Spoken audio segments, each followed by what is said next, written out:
त्याकरिता मी मेथीची भाजी कवळी घेतली होती. ह्याचे पानं असे तोडून घेतले आणि असे थोडे बारीक बारीक चिरून घेतलेले. त्याकरता लागणारं साहित्य मी 2 वाटी पीठ घेतलं आहे गव्हाचं, चाळून घेतलं आहे. ह्या वाटीने 2 वाटी घेतलं आहे. आणि हे बेसन आहे, हे अर्धी वाटी बेसन घेतलं आहे. हे तांदळाचं पीठ लावण्यासाठी म्हणून घेतलं आहे. लागेल तसं आपणच घेणार आहोत. त्यासाठी लागणार आहे चवीप्रमाणे मीठ, थोडासा ओवा, अर्धा चमचा हळद, 1 चमचा जिरे, थोडी तीळ, कसुरी मेथी घेतली थोडीशी, लसूण जरा जास्त घेतला आहे मी, अद्रकचा 1 तुकडा बारीक कापून घेतलेला आहे मीडियम, आणि 10-12 मिरच्या घेतल्या आहेत. चवीनुसार मिरच्या, तिखट किती पाहिजे तुम्हाला ते घालू शकता.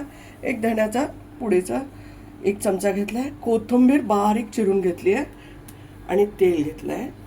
आपण प्रोसेस पाहणार आहोत. त्याकरिता आपण मिरची, अद्रक आणि लसूण वाटून घेऊया. आपण 2 वाटी पीठ घेतलेलं आहे ना, ते चाळून घेतलं होतं. हे बेसनाचं पण मी चाळून घेतलेलं आहे.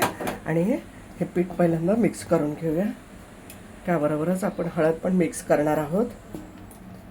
त्याबरोबरच आपण ओवा आहे तो थोडा हातावर थोडा क्रश करून घेणार आहोत, ते टाकणार आहोत.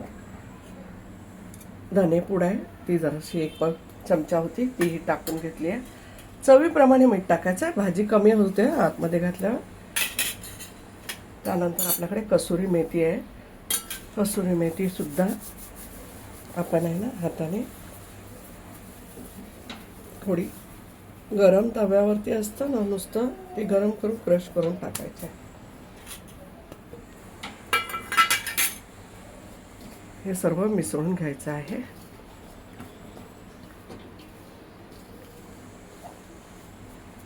त्यानंतर आपण हिरवी मिरची, लसूण, अद्रक आणि जिरे हे वाटून आणलं आहे. थोडं पाणी टाकून वाटलं आहे मी, कारण की एकाच ठिकाणी पडायला नको म्हणून थोडं पाणी टाकून वाटलं आहे. आणि मग हे सगळं मिसळून घेऊया पहिला पिठाला, कारण भाजी टाकल्यानंतर एकाच बाजूला बसून जायला नको तिखट, म्हणून आपण ह्या पिठाला संपूर्ण व्यवस्थित चोळून घेऊया.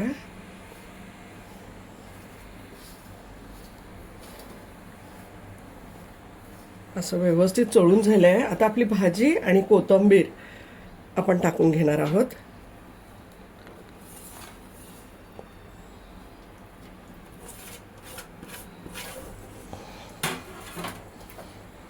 आता सगळी एकजीव करायची आहे.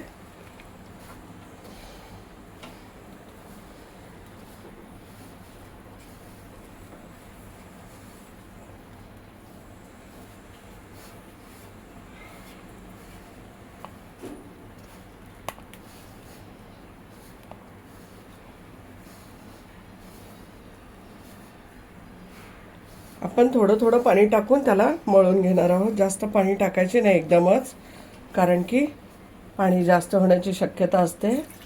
आपण मिक्सरच्या भांड्यामध्ये थोडं पाणी टाकून घेतलेलं आहे आणि त्यानंतर आपण हळूहळू मळून घेणार आहोत.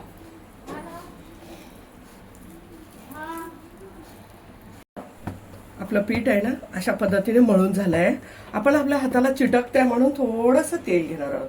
जास्त नाही घ्यायचं, थोडं घेणार आहोत. आणि आपण अशा पद्धतीने, आपण तर बेसन घातलं होतं ना, म्हणून मी 2 वाटी मेथीची भाजी घेतली आहे आणि 2 वाटी गव्हाचं पीठ घेतलं आहे. असं थोडंफार कमी जास्त झालं तर चालतं, असं काय नाही, पण आपल्याला मॅनेज होतं का पीठ बघायचं व्यवस्थित असं. आणि आता आपला गोळा छान असा मऊसूत आणि व्यवस्थित तयार झाला आहे. आता लाटायला तयार आहे. पुढची प्रोसेस आपण पाहूया. आपण आता पीठ मळून घेतलेलं होतं, 10 मिनिटं भिजायला ठेवलं होतं.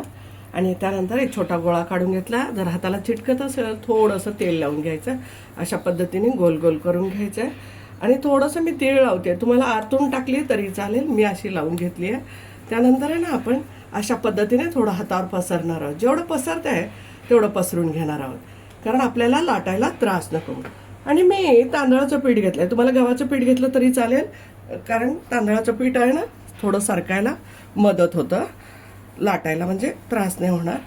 अजिबात लाटायचं आहे म्हणजे घाई करायची नाही.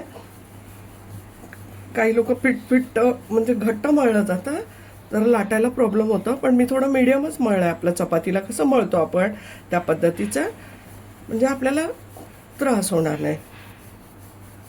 आणि तांदळाचं पीठ लावल्यामुळं थोडं फिरतं असं. अजिबात तुम्हाला किती पातळ पाहिजे, थोडंसं मीडियम पाहिजे तसं तुम्ही करू शकता. कारण घरामध्ये जर वयस्कर माणसं असतील तर थोडंसं मीडियम लाटली तरी चालेल.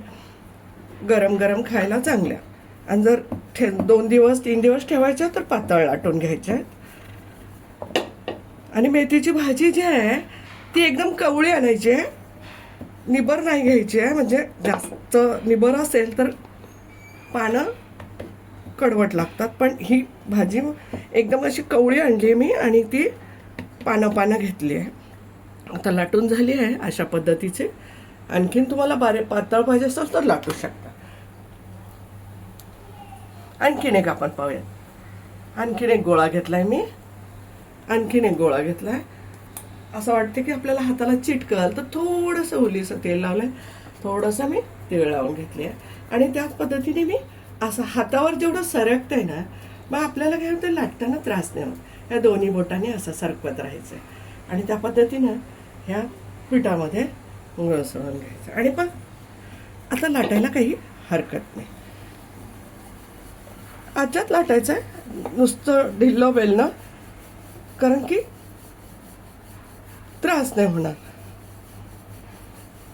फटाफट होतील. आता आपली वरची थोडं एक बाजू शेकून झाली आहे, तिला पलटून घेऊया आपण. जास्त दिवस यूज करायचं असेल तर त्याला बटर किंवा तूप लावू नका, तेलच लावा. जर चिरण्या पडत असतील तर जरा हाताने, भाजी जरा मोठी असेल चिरलेली वगैरे तर आपल्या बोटांनी त्याला जुळवून घ्यायचं.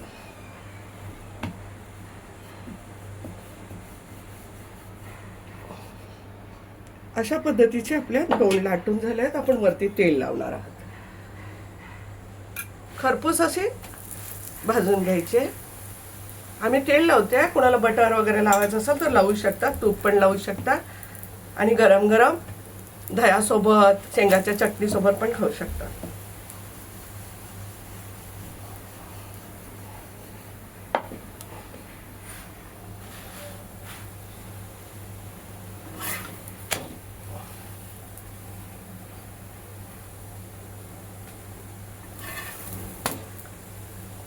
प्रवासामध्ये नेण्यासाठी पातळ लाटून 2-3 दिवस राहतात.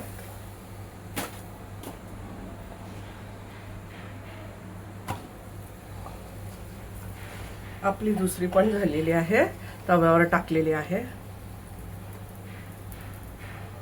ही पण पलटून घेऊया. एक बाजू शेकून झाली आहे.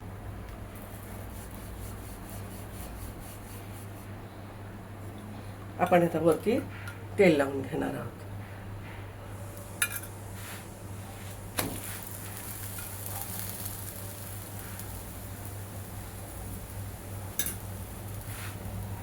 अशाच पद्धतीने आपण सगळ्या मेथी पराठा बनवून घेणार आहोत. मेथी पराठा रेडी झालेला आहे खाण्यासाठी. आणि मी दही पण सोबत घेतलेलं आहे आणि टमाट्याचं सॉस पण आहे. चिली फ्लेक्स मी टाकले आहे, तुम्हाला आवडत असेल टाका. थोडीशी चिमटभर साखर आणि मीठ पण टाकलेलं आहे. यासोबत शेंगाची चटणी पण चालते. मस्त खा, स्वस्थ राहा, आनंदित राहा. लाईक करा, शेअर करा, सबस्क्राईब करा. धन्यवाद.